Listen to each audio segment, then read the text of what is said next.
சிறுவன் கடத்தப்பட்டதில் ஏடிஜிபிக்கு தொடர்பு உள்ளதாகவும் இந்த வழக்கில் ஏடிஜிபி ஜெயராமனை கைது செய்ய வேண்டும் என்றும் நீதிபதி தெரிவித்திருக்கிறார். விவரங்களை செய்தியாளர் சரவணன் தொடர்ந்து வழங்க கேட்கலாம். சரவணன், விவரங்களை தொடரலாம்.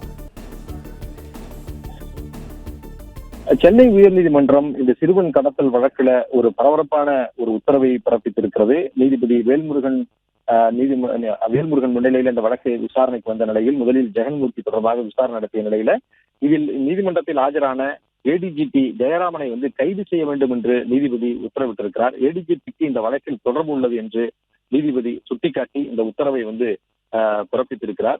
அவர் முக்கியமான ஒரு உத்தரவை இந்த வழக்கில் இவர் பிறப்பித்திருக்கிறார். ஏற்கனவே இந்த சிறுவன் கடத்தப்பட்ட போது அந்த கடத்தலுக்கு பயன்படுத்தப்பட்டது காவல்துறையில ஏடிஜிபி அந்தஸ்தில் இருக்கக்கூடிய அதிகாரிகளுடைய கார் என்று தகவல் வெளியான நிலையில அது தொடர்பான அடுத்தடுத்த விசாரணையில் ஆயுதப்படை பிரிவில் ஏடிஜிபியாக உள்ள ஜெயராமனுடைய கார் இந்த கடத்தலுக்கு பயன்படுத்தப்பட்டதாக குற்றம் சாட்டப்பட்டது.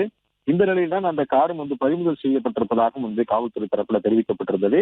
இதில் கேவிக்குப்பம் சட்டமன்ற உறுப்பினரான ஜெகன்மூர்த்திக்கும் தொடர்பு இருக்கிறது என்று காவல்துறை தரப்புல அவர் அது தொடர்பான வாக்குமூலத்தின் அடிப்படையில் கைது செய்யப்பட்டவருடைய வாக்குமூலத்தின் அடிப்படையில் அவரை கைது செய்வதற்காக அவருடைய வீட்டிற்கு சென்ற பொழுதுதான் அவர் தப்பிச் சென்று விட்டதாகவும் தலைமறைவாக இருப்பதாகவும் கூறப்பட்டது. அதன் அடிப்படையில் தான் அவர் நீதிமன்றத்தில ஜாமீன் மனு கோரி தாக்கல் செய்திருந்தார். அப்பொழுதுதான் இதில் இந்த கார் விவகாரம் தொடர்பாக ஏடிஜிபி நேரில் ஆஜராக வேண்டும் என்று உத்தரவு பிறப்பிக்கப்பட்டது. என்ற காலை 11 மணி அளவில் இந்த வழக்கு விசாரணைக்கு எடுத்துக் கொள்ளப்பட்ட போது ஏடிஜிபி ஜெயராமன் நேரில் ஆஜராக வேண்டும், இல்லை என்றால் அவரை கைது செய்து காவல்துறை கொண்டு ஆஜர்படுத்த வேண்டும் என்று உத்தரவை பிறப்பித்திருந்தார் நீதிபதி. அதன் அடிப்படையிலேயே பிற்பகல் 2:30 மணி அளவில் ஏடிஜிபி ஜெயராமன் நேரடியாக ஆஜராகியிருந்தார்.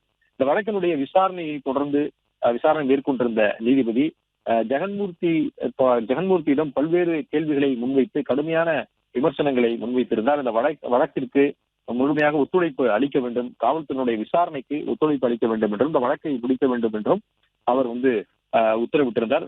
ஜெகன்மூர்த்திக்கு பல்வேறு அறிவுரைகளையும் நீதிபதி முன்வைத்திருந்தார். இந்த நிலையில இந்த வழக்கை பொறுத்தளவுல ஏடிஜிபிக்கு தொடர்பு இருப்பதனால ஏடிஜிபி ஜெயராமனை கைது செய்ய வேண்டும் என்றும் நீதிபதி தெரிவித்திருக்கிறார்.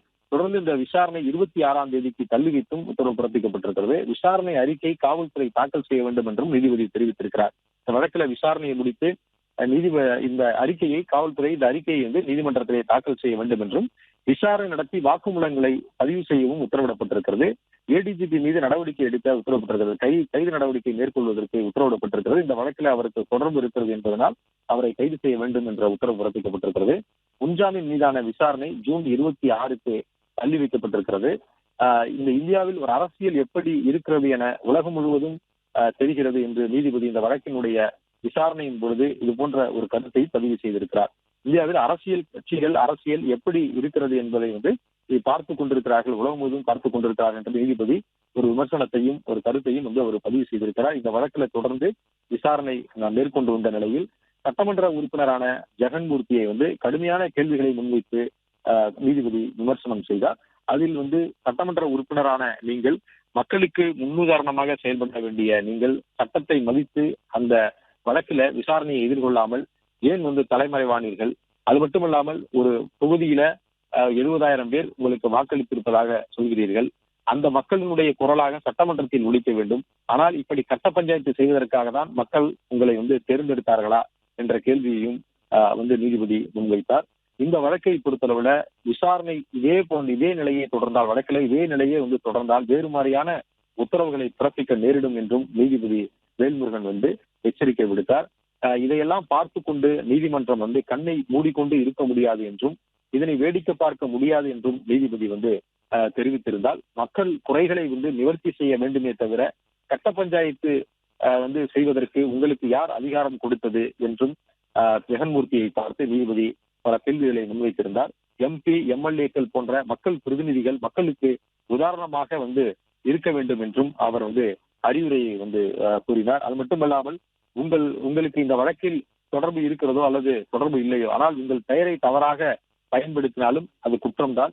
உங்கள் கட்சியில் இருக்கக்கூடிய மாவட்ட செயலாளர், வட்ட செயலாளர் பெயரை தவறாக பயன்படுத்தினால் அந்த குற்றச்சாட்டில் உங்களுக்கும் தொடர்பு இருக்கிறது என்றுதான் அர்த்தம். எனவே நீங்கள் இதை கவனத்தில் கொள்ள வேண்டும். எனவே இந்த வழக்கில விசாரணைக்கு ஆஜராக வேண்டும், விசாரணைக்கு முழுவதாக ஒத்துழைப்பு அளித்து இந்த விசாரணையை முடிக்க வேண்டும் என்றும் நீதிபதி ஜெகன்மூர்த்திக்கு அறிவுறுத்தி இருக்கிறார். அதனைத் தொடர்ந்து ஏடிஜிபி ஜெயராமனுக்கு இந்த கடத்தல் சம்பவத்தில் தொடர்பு இருக்கிறது என்று நீதிபதி நீதிமன்றத்தில் தெரிவித்ததோடு அவரை கைது செய்து நடவடிக்கை எடுக்க வேண்டும் என்றும் நீதிபதி வேல்முருகன் உத்தரவிட்டிருக்கிறார். யார் வேண்டுமானாலும் எம்எல்ஏ ஆன பிறகு வாக்களித்த மக்களை ஏமாற்றக்கூடாது என்றும் விசாரணைக்கு அவர் தனியாகத்தான் செல்ல வேண்டும் என்றும் அந்த உத்தரவின் பொழுது அவர் குறிப்பிட்டிருக்கிறார். காவல்துறையினர் அந்த அறிக்கையை தாக்கல் செய்ய வேண்டும். விசாரணைக்கு முழுமையாக ஒத்துழைப்பு அளித்து அதனுடைய காவல்துறை விசாரித்த அந்த விவரங்களை ஒரு அறிக்கையாக நீதிமன்றத்திலே தாக்கல் செய்ய வேண்டும் என்று குறிப்பிட்டிருக்கிறார். விசாரணை 26ஆம் தேதி, அதாவது முன்ஜாமீன் மனு மீதான இந்த விசாரணை 26ஆம் தேதிக்கு தள்ளி வைக்கப்பட்டிருக்கிறது. தொடர்ந்து இந்த வழக்குல ஏடிஜிபியை கைது செய்து சிறையில் அடைக்க வேண்டும் என்ற உத்தரவும் பிறப்பிக்கப்பட்டிருக்கிறது. ஏடிஜிபிக்கு எந்த சலுகையும் வழங்க முடியாது என்றும் அவரை கைது செய்ய வேண்டும் என்றும் நீதிபதி வேல்முருகன் குறிப்பிட்டிருக்கிறார். எம்எல்ஏவையும் போலீசாரையும் சமமாக கருத முடியாது என்றும் போலீஸ் அதிகாரியை மக்கள் நியமிக்கவில்லை, வாக்களித்த மக்களுக்கு மரியாதை கொடுக்கும் வகையில் விசாரணைக்கு ஒத்துழைப்பு அளிக்க வேண்டும் என்றும் எம்எல்ஏவுக்கு உத்தரவிட்டிருக்கிறார். அதே போன்று அரசு ஊழியருக்கு இந்த சலுகையை வழங்க முடியாது, அரசு அதிகாரிகள் தவறு செய்தால் என்ன ஆகும் என்ற செய்தியை சொல்ல வேண்டும் என்பதற்காக இந்த கைது நடவடிக்கையை மேற்கொள்ள வேண்டும் என்றும் நீதிபதி கடுமையான அவருடைய கேள்விகளையும் கடுமையான தனது கருத்தையும் தெரிவித்து இந்த உத்தரவை பிறப்பித்திருக்கிறார். சிறுவன் கடத்தல் இந்த வழக்குல அன்றைய தினம் 5 நபர்கள் அந்த காரில் வந்திருக்கிறார்கள். எனவே அந்த 5 நபர்களும் திருவள்ளூர் திருவலாங்காடு காவல் நிலைய எல்லைக்குட்பட்ட கலாம்பாக்கம் என்ற பகுதியில இந்த காதல் திருமணம் செய்து கொண்ட அந்த தம்பதியினுடைய வீட்டிற்கு வந்திருக்கிறார்கள். ஆனால் அந்த தம்பதிகள் அன்றைய தினம் அவர்கள் வீட்டில் இல்லை. அந்த திருமணம் செய்து கொண்ட இளைஞரனுடைய சகோதரர் 17 வயதான அந்த சிறுவன் மட்டுமே அந்த வீட்டில் அப்பொழுது இருந்திருக்கிறார். அவருடைய பெற்றோர் கீழ்த்தளத்திலே இருந்திருக்கிறார்கள். அந்த சிறுவன் தனியாக அறையில் இருக்கும் பொழுது அவரை பேசி அவருடைய கார்கள் அந்த 5 நபர்களும் அவர்களுடைய இந்த காரில் ஏற்றுக்கொண்டு சென்றதாகவும் அதற்கு பிறகுதான் இந்த சிறுவனுடைய பெற்றோர் தகவல் அறிந்து அவர்கள் காவல் கட்டுப்பாட்டு அறைக்கு தகவல் தெரிவித்து அதற்கு பிறகு ஒரு 1.5 மணி நேரத்திற்கு பிறகு அந்த சிறுவனை மீட்டு கொண்டு வந்திருக்கிறார்கள். இந்த கடத்தல் சம்பவத்துல கூடுதல் டிஜிபி ஜெயராமனுடைய கார் பயன்படுத்தப்பட்டதாக காவல்துறைக்கு தெரிய இது தொடர்பாக துறை ரீதியாகவே விசாரிக்கப்பட்டது. பிளே ஸ்டோர் மற்றும் ஆப் ஸ்டோரில் இருந்து பாலிமர் செயலியை QR கோடு மூலம் பதிவிறக்கம் செய்யுங்கள். செய்திகளை உடனுக்குடன் பெறுங்கள்.